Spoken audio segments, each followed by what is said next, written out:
Neil, first of all, congratulations on the new role and everything you've achieved during your time here as manager. Tell us a little bit about the reasons behind your decision. It's been a real tough decision, probably one of the toughest decisions I've had to make, alongside when I left Chester. But I think I've said on a few occasions now, the time's right. I think for myself, in terms of what we've achieved at the football club over almost 7 years. 7 years for a manager part-time is a long time these days. I don't know how many managers at this level at the moment, or in the level below that we've just come out of, I've got 7 years under their belt. But for me, we've achieved lots in that time.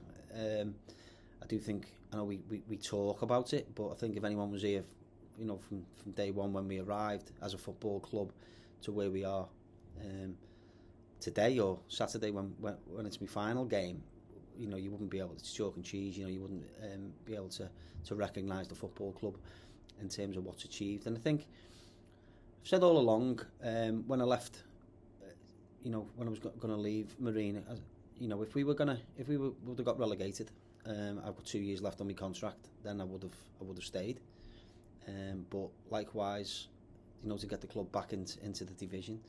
But likewise, if we just stay up, I'm glad that the lads managed to do it for me quite early. It was always my intention at this moment in time to step away from it with Gary, and look at something else. I just thought I'd taken the football club as far as I could in its current form, and I thought, I didn't have the energy again. Part-time football is difficult. My process in terms of how I manage, anyone who knows me or anyone who's been close to me or plays for me will understand how intense it is, how much time things take. Those Saturday Tuesdays all over, particularly in February. It's tough because you take away the time that you're travelling and things, but the time you're getting back, then you've got work the next day, then you're trying to plan for the Saturday game, and likewise on your Sunday is all about trying to analyse for the Tuesday. So you're getting very little time to yourself, and so obviously I made my intentions known to the football club a couple of Sundays ago now, and they asked could they have a chat with me. We had a chat, and they've obviously gone away and had a good chat, because I have spoken numerous times to James Leary, mainly about other roles, not for me, that football clubs require, because it's more around, we're never going to be able to compete with certain teams in these divisions, and most teams in this division financially, but there's many other ways to be able to be successful, and to be able to do that, you've got to have a good structure around what you do. You've got to have a real identity about how you work, and you've got to have a recruitment policy, or recruitment if you can, that's up there, to find the best. Because football's about footballers. It doesn't matter if you've got 100 quid or you've got 2,000 quid to pay people.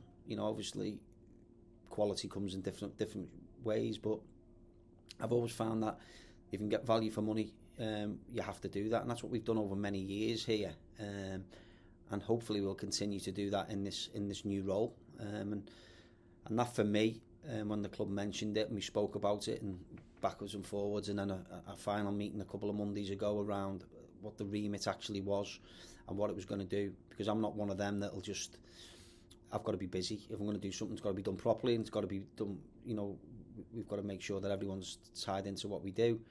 So yeah, let's see, let's plan, and let's see where we go. You've been a manager a long time. How difficult was that decision with everything you've achieved during your time as manager? It was very difficult, because anyone who's been a football manager will tell you it's a strange sensation when you're not playing on it. You're not playing Saturday, you're not playing Tuesday, but for me it's the whole week. It's in your mind all the time. You're working things out. Particularly when you don't have the resources of others, you have to do things differently. So yeah, it's going to be tough for me, I'll be honest. But I've done it before, and I wasn't very good with it, if I'm honest. Being away from the Tuesday, Thursday, Saturday routine. I'm hoping this time, a bit older, a bit dafter, that I will deal with it a little bit differently than I did previously. I'm still obviously at the football club and trying to push the football club on and give the football club something, over a longer term that they can work to with the view of obviously going to their own new ground further along the line. But I'm a big believer in to get there. We're not just going to get there. A manager isn't just going to be able to keep working wonders year in, year out, finding players, losing players and finding more players. That allows us to get to that ground in this league, and that's obviously got to try and be the aim. It's going to be easier said than done. I think 4 part-time teams have just been relegated from this league, and from what it looks like, Fylde are coming in, and Macclesfield are definitely coming in. So, you know, and I'm hearing 1 or 2 things about the clubs that could potentially be coming in, and how far north, south this league going to end up next year with what's happening in the National League. So, lots of things to consider, but you know, from my perspective, we have to make sure that we're doing the best we can for our football club, and you know, and that won't be the same as ever. You know, even in football management, I think one of my main skill sets has been being pragmatic with what I've got. You know, not having an idea of I'm playing this way and that's the only way that we can play. I think you have to be able to, as I said, be pragmatic with what you've got. Will that be finances? Will that be resource?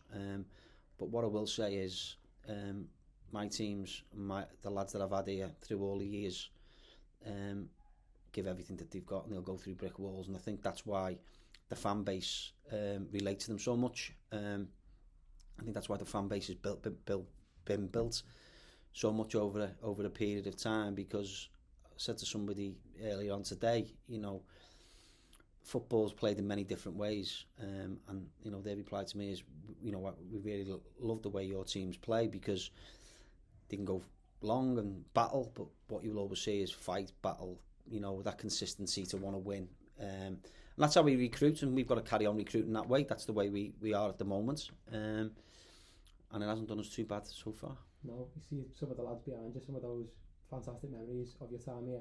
What would be your stand-up memories of your time as manager? Stand-up memories, I think, if we go back, the semi-final against Workington was something else. Cold night.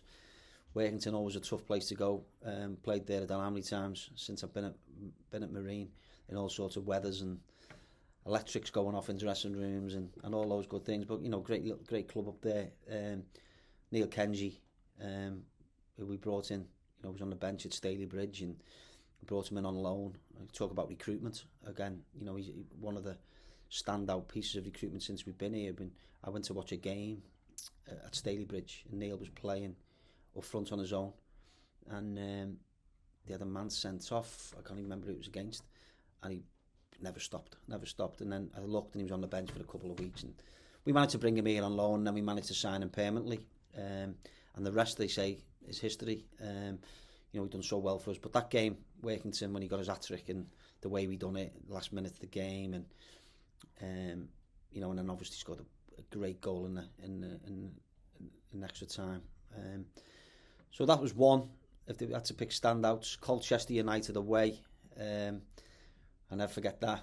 Obviously, it was in COVID times, and I done tactically went somewhere where I didn't think, or many people said I shouldn't have gone.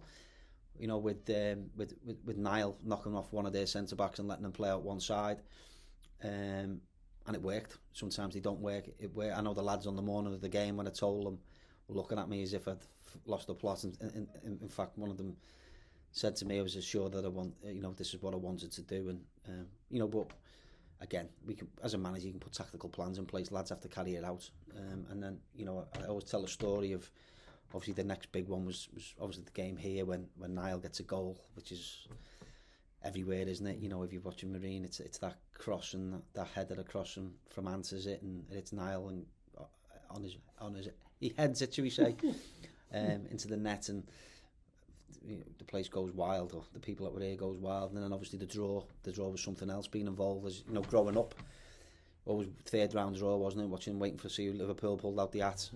Now I was part of that third round draw. I was on match of the day or whatever it was at the time, part of that third round draw, and then we draw out the Premier League leaders at the time.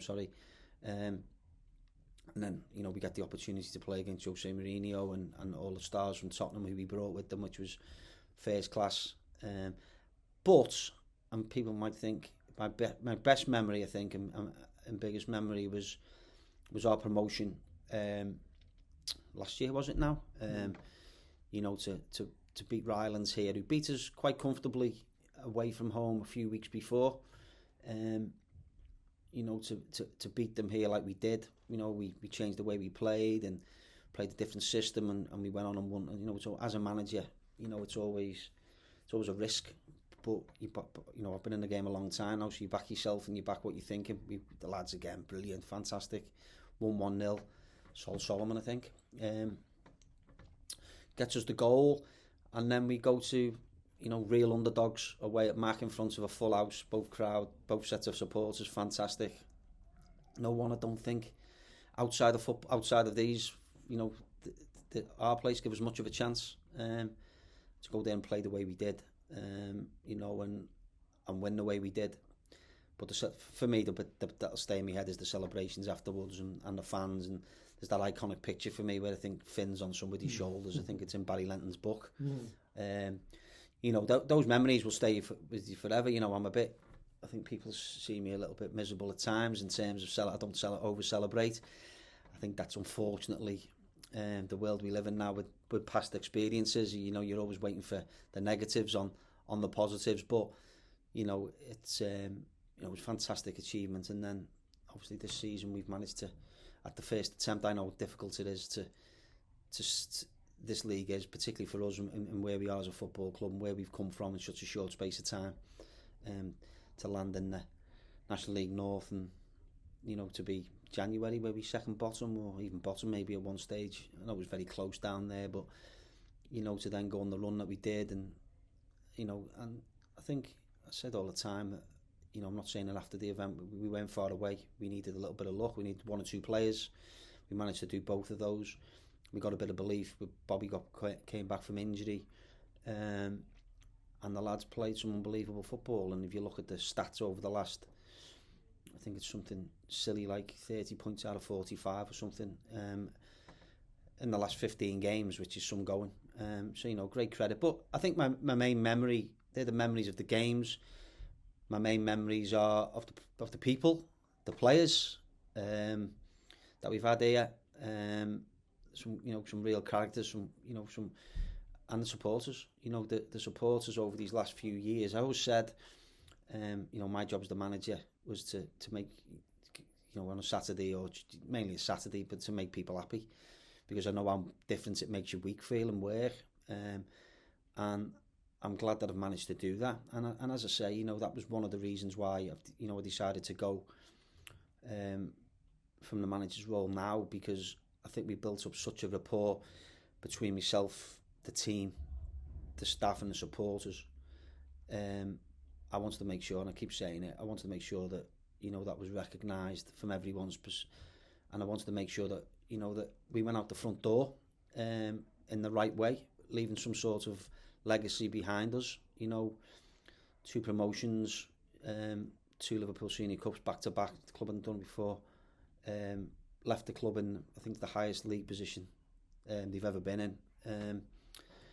Brought in probably in cup revenue over £1 million in that time. And as I say, you know, had some fantastic players here, some fantastic times.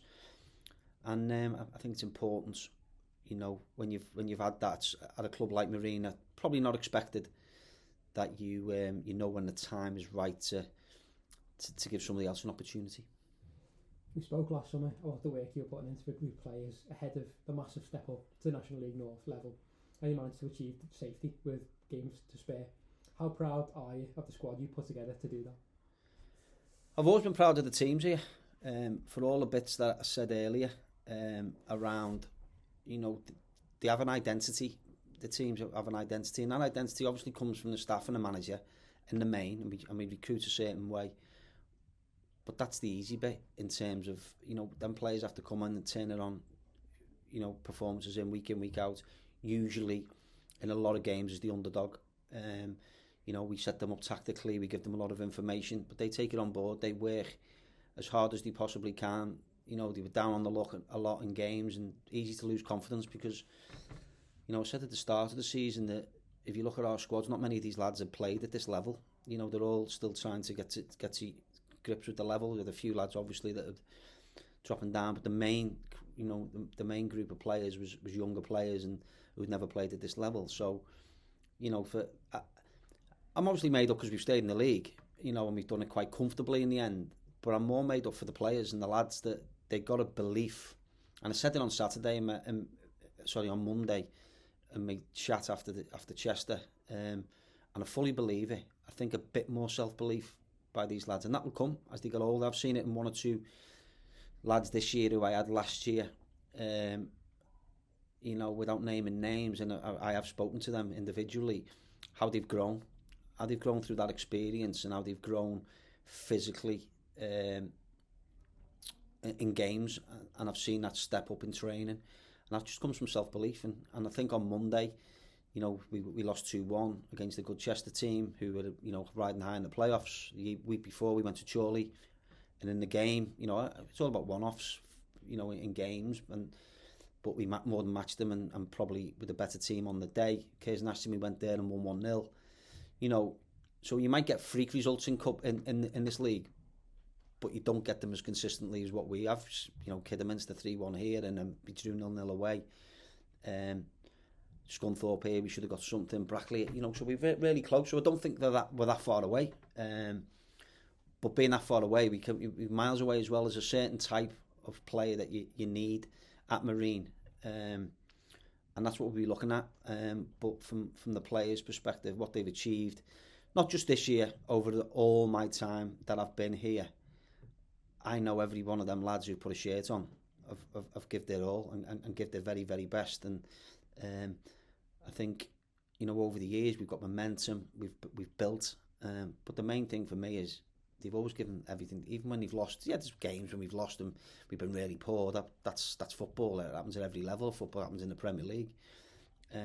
But in the majority, you know, all the players that have come through this football club or teams, you know, have had a right go. In terms of your new role then, as director of football, what would be the first things you'd be doing this summer and your main priorities moving forwards? Well, I made it quite clear to the club when I took the job that they offered in the end. I think we need to clarify the remit. Is key. We haven't really had time to. We know the basis of it and 90% of it. There's a small bit that we've just got to get some clarity around. But for me, I was quite clear that I wanted to make sure I got this season out the way first. You know, and obviously off the back of last week, it was Friday, Monday games, so they're really key because we've got our own internal targets as a team. I don't think it was right for me to have one eye on something else while they're trying to achieve something, and we're all trying to achieve something, which will also be, you know, an achievement if we can do it. I'm not going to. I'll tell you Saturday if it happens. But you know, the first things first is we've got to appoint a manager. That's the key. The key thing. Obviously, the closing date's next Tuesday. I think it was key that we chose that date. I obviously had the input into that. We don't want to wait too long because we've got a group of players. You know, and my role initially will be to obviously look at the Bosman re-engagements because we have from Richard's perspective as the secretary, he has a very small window to put those re-engagements in place, which protects us either for the player to sign a new contract or for the club to get some compensation if he does decide to move elsewhere. And also we've got a few boys on options. We've got to make a decision on those options and give the players some clarity as well around that. So I'll be doing that as well. But I think we've also got to take into consideration that, you know, we're bringing a new manager in, so the manager has to be able to manage. So it's just about getting the balance right. But, you know, we will be looking at, you know, at the younger players as well, and all the players to make sure that, you know, we're comfortable where we're at. But the main thing is, as I said, you know, we were key in the manager's closure date being the Tuesday. And the reason for that was the season doesn't finish in the main till Saturday. I know there'll be teams in the playoffs, etc. But I think it's only right, because I would do the same, that if if I was still in work, I'd want to get the season out the way first, out of respect for the club that I was at before I started, looking at other jobs. So I'm thinking that we may get some more applications in after Saturday's games, which it's a short window till Tuesday. We'll go through them applications, and then we'll decide the interview process, and hopefully to get it done as quick as possible. We don't want to be taking too long. I've been on the other end when you get a job late as a manager, and it becomes really difficult from the recruitment process. You're playing catch up right away, so I think it's key that we try and have a manager in place. Ideally, second week in May at the latest. But that's what we'll be working to. Let's see. How will that process work then, and what will be your role in that process to find a new right man for the job? As I say, I think from a football club perspective, it won't always be the biggest name on paper. It's got to, or the best name on paper. It's got to be the right fit for the football club. It's got to be the right fit, and I don't mean that in a disrespectful way in any way, shape, or form. There will be candidates that apply for this job that are more than good enough to do this job. I think we've just got to understand where we stand financially as a football club in terms of the package. Also, where we stand, we're part-time, when we have a certain budget. The manager needs to be able to work within that. And what we don't want to do is ultimately bring somebody in that can't work to that, or fill them with something that's not going to be there. So I think it's key in the interview process we make it clear what our parameters are currently. Our parameters will be changing as we go forward over the years. But my role ultimately will be to fulfil the whole process and put a recommendation, in my opinion, to the board at the football club, or maybe 2 recommendations depending on where we land. I'll be dead honest with you, at this moment in time, I've not even looked.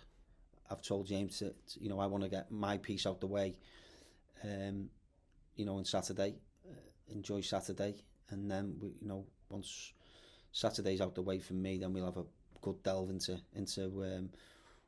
the applications, and there will be some real good applications in there, and I think it's an opportunity for someone to come in and be part of a new process, and working alongside myself in terms of support. And I don't want to go into too much detail now, but it's about getting the balance right.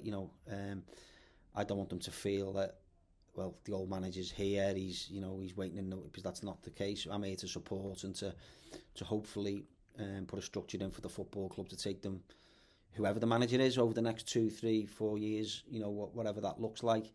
That will be my role at the football club. How do you think your hands-on experience and your knowledge of the club then will set you up for this new role? Me, perfect. From my perspective, I think it's perfect. I know the club. I know where the club's at. I know what we can and can't do. I know what our current parameters are. I know where I'd like to get us to, because I've seen all them from the manager's side. I think I've said before, if that structure was in place externally for myself as the manager, that would have helped and maybe a different decision. But I think what's key now, football's changing so much, and as I alluded to at the very start, is we ain't going to compete with the big clubs financially or resource-wise, so we've got to do things differently. But football's about footballers, so that becomes recruitment, and recruitment's going to be absolutely key. Can we be better than most at recruitment? Can we be good at recruitment? Again, is going to be key, but we've got to recruit what I call a marine player, fits what we are and what we're trying to do. And as I say, that will evolve as we go, and then who knows where the future lies. I think the first part is, let's get us really competitive in this National League North, and you got your Chorleys, your Cares and Ashtons as clubs that have proven that it can be done. We've got to do that. Can we establish ourselves, and behind the scenes, can I build a structure that gives us, the football club, the best chance of being successful? Because this National League North's been tough this year. It'll be tougher next year because of the clubs that are going out compared to the clubs that, and that's no disrespect to the clubs, because they're fantastic football clubs, but we know that there's at least 2 big full-time clubs coming in. and that's without knowing what else once the splits come. So yeah, you know, I'm under no illusions, but the key thing is we get the right people, we give the right messages, and we bring the best possible players we can to the football club and give them an opportunity. I don't see this as Neil Young leaving or what's going to happen to Marine. I see this as the next step in Marine's development to become a bigger football club. We've done the hardest part is coming from where we've come from. Now it's, can we sustain that, and can we grow as well? And we're going to need everybody pulling together to be able to achieve that. In terms of Saturday then, your final game as Marine manager, this home game against South Shields this weekend, how emotional will that be for you to manage the team one last time? Who knows? I'm expecting it to be emotional. I was a little bit, I don't know if you were there Monday, but Monday was tough. Going back to your old club, who were unbelievable with me, you know, on and off the pitch, and seeing so many old faces that hadn't changed, and then obviously we took over. Well, there must have been 400. People told me 368 or something. I'm saying there's 400. You know, to see singing the whole game, which was quite outstanding. Singing your name, you know, and knowing that, you know, I'm going to be stepping down as the manager, because you are the manager. You've been that focal point for so long. You take all that pressure on, but you also take all that adulation. I'm not one for, I think anyone who knows me now, I don't really get no ego really. I think it's important when you're a football manager. Personal view is to stay humble. I think that's the main. Enjoy it, you know, but stay humble in what you do. I think you get more respect that way, but also treat people right. This football club has always treated me correctly, as of the supporters. So yeah, from a Saturday perspective, who knows? Will I need me tissues? Probably. It's going to be tough. Looking forward to the game. Another full-time side opportunity. Hopefully we'll almost fill the place out with, I think Everton are playing early, are they? And Liverpool are playing the next day to try and win the league. So hopefully we'll have a good crowd on here. And although it'll be a celebration of what we've achieved, it's also, from my perspective, an opportunity to say thank you. And I mean that to everybody who's... What this football club's allowed me to do since the relegation when we first arrived, it's given me virtually autonomy to manage the football club how I wanted it and develop the football side of the football club how I wanted it. And probably other areas that I get involved in, probably the football club think what's he putting his nose in there for, but that's very hard to get in football, to be able to direct your own path, if you like. I think I'm very good at that. I think that's when I'm at my best, when I've got that. And I'm sure most managers would say the same thing. But that, to be able to do that, people have got to trust you. And you know, the chairman Paul here, and Dave and James and Richard and all the committee and the football club have allowed me to basically manage the football team and club how I see. I know they've seen the success off the back of that. But when it's your football club, most of those people that I've just mentioned have been here for 40, 30, 40, 50, whatever, 50 years. So it takes a lot to trust the manager, you know, to take the club, the whole side of the football, and basically not leave me to it if you want, but basically trust me to manage the budgets, manage everything. And I think, you know, if you do speak to the club, I think you'd say that let's take away the success we've achieved, but in terms of managing the football club for the football club, in terms of the budgets, the structure, I would like to think they would say, and I know the chairman said it to me personally, that, you know, that the budgets have always been managed. I don't think we've ever been over budget. In fact, I think we've given more money back than probably most clubs in terms of the playing budget, because I always think, as the manager, I want to leave the football club in a better place than what it was when I got here. That was obviously going to happen once we've gone to Tottenham and that. But then I also think you've got a duty of care to make sure that you don't overspend. You realise where the football club is from a sustainability perspective. You know, because it's easy. I'm a manager, I've won things here, and it's easy to, for the manager to lead and want more, to be more successful. I think I've always said this, I think James Leary will vouch for this more than anyone. I've always said my role is to make sure when I walk away from this door, not only is it in a better place, but financially it's in a good place. I'm not a manager who's left with, leaving behind overspending and leaving the football club in a little bit of a mess. I've always took it upon myself to ensure my responsibility is to make sure this football club's in good nick, both on and off the pitch. From my side, because the club look after the club really well, and make sure that I do that, not just for the football club but supporters as well. Just finally then, what would you be your last message to the supporters to help reassure them about this restructuring? I think what we talked about really, Tom,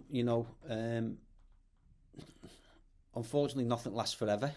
I'd like it to, I wish you could freeze time. I'm sure they do as well in certain situations, but we can't.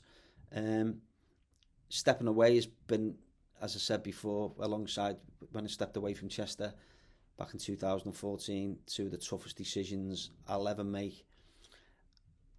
And I'm not just saying it because we're doing this interview and it's going to go out to the public.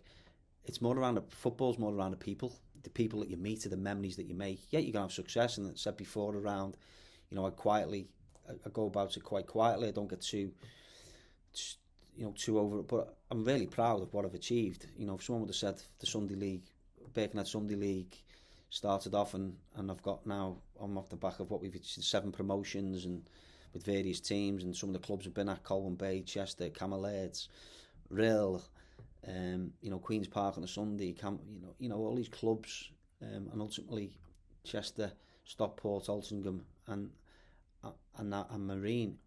I wouldn't have believed it. So, but along the way as well, I've learnt a lot, and I've been allowed to learn a lot, and I thank all the people. Chester was a learning curve.